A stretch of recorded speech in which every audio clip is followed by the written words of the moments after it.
What's up everybody and welcome back to the channel. I'm Pony Lawson, a professional tattooer of over 20 years. And in this series I break down tattoos submitted by you, the viewer. And I'll give you my honest thoughts, opinions, and sometimes even prayers on each piece.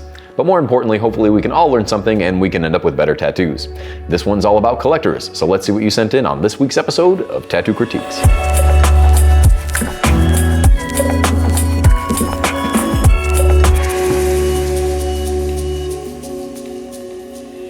Alright, before we get started, if you guys could please be so kind and hit that subscribe button. I see a lot of lurking, but no subscribing. So while we're here, just do it. Do it. Sweet. Thanks. I didn't really think you'd do it. Well, let's check out this first one sent in by Skylar Richardson. And Skylar, you sent in this Kakashi from Naruto. I'm learning. And my first impression is, this thing is badass. I love all this high contrast that this tattoo has, as well as all the stipple shading. It just really gives it some nice interest. And it's also got a really nice flow to it as well. I love the way that this thing kind of just carries around your arm. I do think it's kind of funny that you can't see anything but paper towels. It almost looks like you went under anesthesia and got this during surgery. Or you were wearing a really offensive t-shirt. Take your motherfucking shirt off! I was doing that. Now it's obvious that the artist knows how to use some proper line weight as well as a good use of that negative space to really keep everything clean. The line weights around that hand just really bring everything forward, and the same could be said about that face and mask. As many of you know, I'm a big believer in putting those line weights on the points of interest, or anything that's sitting in the foreground, and leaving those thinner lines for the smaller details and stuff in the background. Skylar, your artist, has complete control of those lines, and you can see that from top to bottom. Going back to the negative space, obviously the hair is the biggest use of that, and even those little lightning bolts coming around the body and in the glares of the knuckles. Just keep your eyes moving really smoothly around the entire piece. If I'm being super nitpicky, a couple of those lines in the hair got a little squirrely, but since the rest of the tattoo is just so badass, we're gonna let that slide. But thank you so much, Skylar, for sending that in. All right, next up, we've got one sent in from Tobin. And Ryan, you sent in this cute little Sasquatch drinking a beer. And although it is fairly small, it is done pretty well. It's got great bones, and for the most part, the saturation is right where it needs to be. If this was an apprentice episode, I'd say this is textbook tattooing 101. It's a great template to work from. It's not a jaw-dropping tattoo by any means, but it's got all the right techniques. I typically tell apprentices to tackle palm-sized tattoos. Check. I tell them to focus on simple, yet solid line work. Check. And although there is no shading, the saturation that's in this tattoo is damn near perfect. Check. The only thing I could really say is to push that saturation all the way up to those lines, and there's really only a couple areas where I could say that. And if it wasn't zoomed in, probably wouldn't even notice anyways. Overall, solid tattoo, Ryan. Simple, yet well done. Thank you so much for sending that over. Up next, we've got a copycat tattoo sent in by Adam. You sent in the reference as well, and although there are some minor changes, the majority of this is a duplicate. And I know some tattooers do this a lot, but you really got to change it up a bit more than the artist did. Do you really want somebody else's tattoo on your arm? Because the only changes are the addition to the hands at the bottom and the lack of background, which I'm assuming the artist probably would have had trouble doing anyway. If you're going to copy somebody's tattoo, it can only be as good as the original. A lot of times they end up coming out worse, which unfortunately is the case here. Those awkward lines coming out of the top aren't even parallel. Did they give up? Or is it unfinished? I don't know. Either way, you've got some scraggly looking lines and some goofy looking nipples. But let's talk about the addition of the hands at the bottom. Those are obviously a copy of somebody else's tattoo, when the artist could have used the reference from the actual painting. You're only going to lose quality when you copy somebody else's tattoo, and that's clearly the case here. If you see an artist tracing somebody else's tattoo, just walk away. Unless of course that's what you wanted to pay for, then well, you got it. But thank you, Adam, for sending that in. I wish I had some nicer things to say. I just don't. Good luck.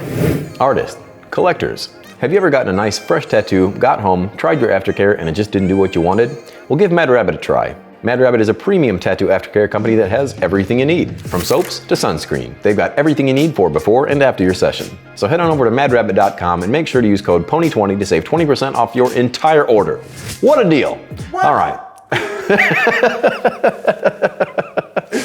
Anyways, let's get back to it. Up next, we've got one sent in by Barrybondz, and Barry, you sent over this Dragon Ball Z tattoo. I have no idea who the character is. I don't know my anime, but either way, let's talk about this tattoo. You mentioned in the email that people have shit on the placement of your tattoo, but traditionally, tattoos always face inward, they say.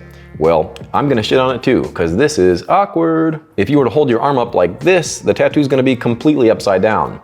So honestly, the placement doesn't really make a whole lot of sense to me. Typically when people talk about tattoos facing inward, they're generally speaking about vertically oriented pieces. A horizontal reference like this could really go either way.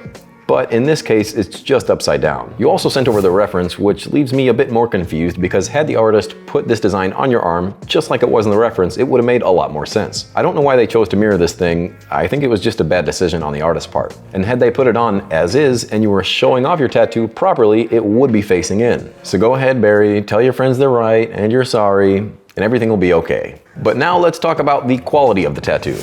It's okay.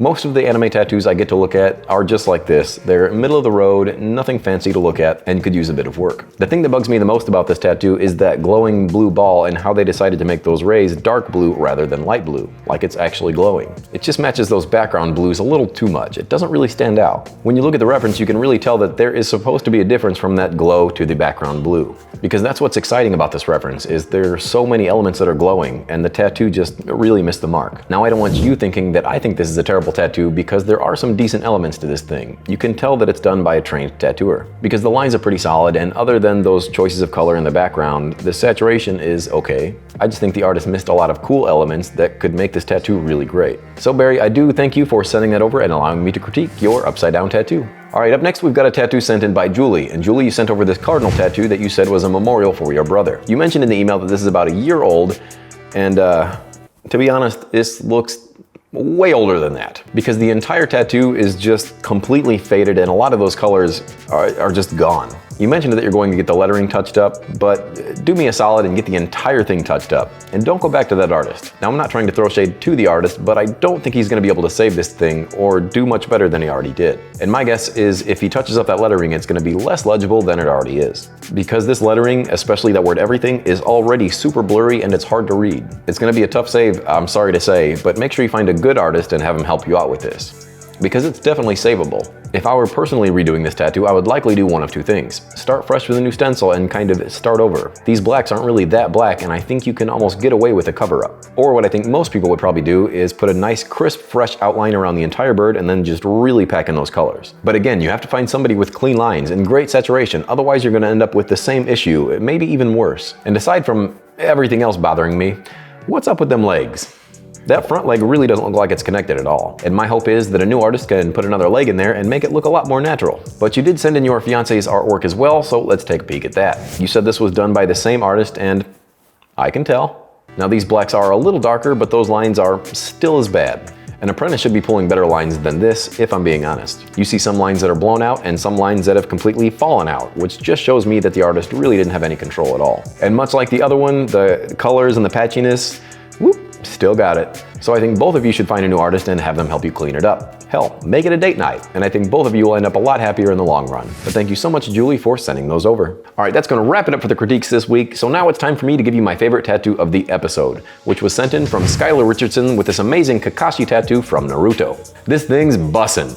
Respectfully. This thing has all the right elements to make a really great tattoo.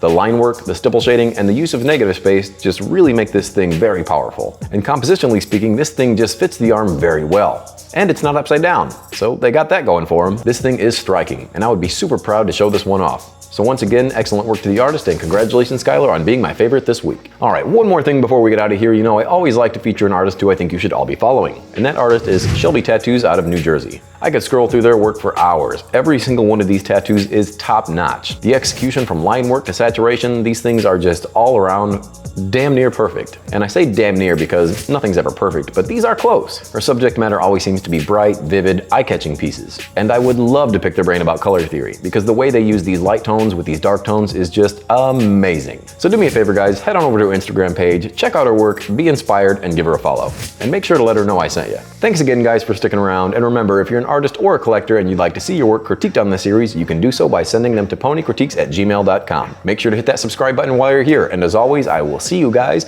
next week.